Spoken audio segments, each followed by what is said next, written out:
Hi friends, welcome to Nasi Tamil channel. இன்றைக்கி காராமணி பயிறு குருமா எப்படி பண்ணுறதுன்னு பார்க்கலாம். காராமணி பயிறு 200 கிராம் அளவு எடுத்திருக்கேன். இது தண்ணியில் ஒரு 2-3 மணி நேரம் நல்லா ஊற வச்சுக்கலாம். மிக்ஸி ஜாரில் கட் பண்ண வெங்காயம் 6 பச்சை மிளகாய் சேர்த்துருக்கேன். இது கூட கட் பண்ண 2 தக்காளி சேர்த்துட்டேன். இதை நல்லா அரைச்சி எடுத்துக்கலாம். உங்களுக்கு காரம் எவ்வளோ தேவையோ அதுக்கேற்ற மாதிரி பச்சை மிளகாய் சேர்த்துக்கோங்க. குக்கர் வச்சுட்டு தேவையான ஆயில் சேர்த்துட்டேன். இதில் பட்டை, கிராம்பு, ஏலக்காய் 2 நம்பர் சேர்த்துருக்கேன்.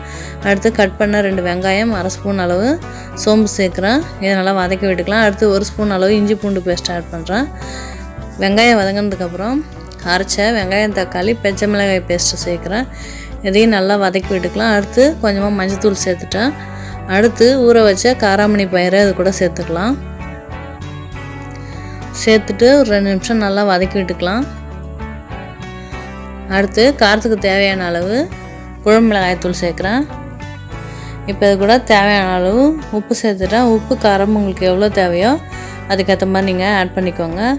அடுத்து அரை மூடி தேங்காயில் கொஞ்சமாக கசகசா சேர்த்து அரைச்சிட்டு அதையும் சேர்த்துட்டேன்.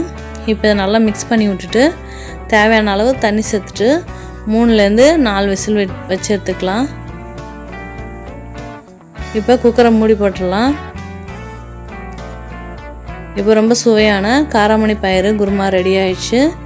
இது சப்பாத்தி, பூரிக்கெலாம் சூப்பரான காம்பினேஷனாக இருக்கும். இதை மொத்தத்தில் ட்ரை பண்ணி பார்த்துட்டு எப்படி இருக்குன்னு கமெண்ட்டில் சொல்லுங்கள். தேங்க்ஸ் ஃபார் வாட்சிங்.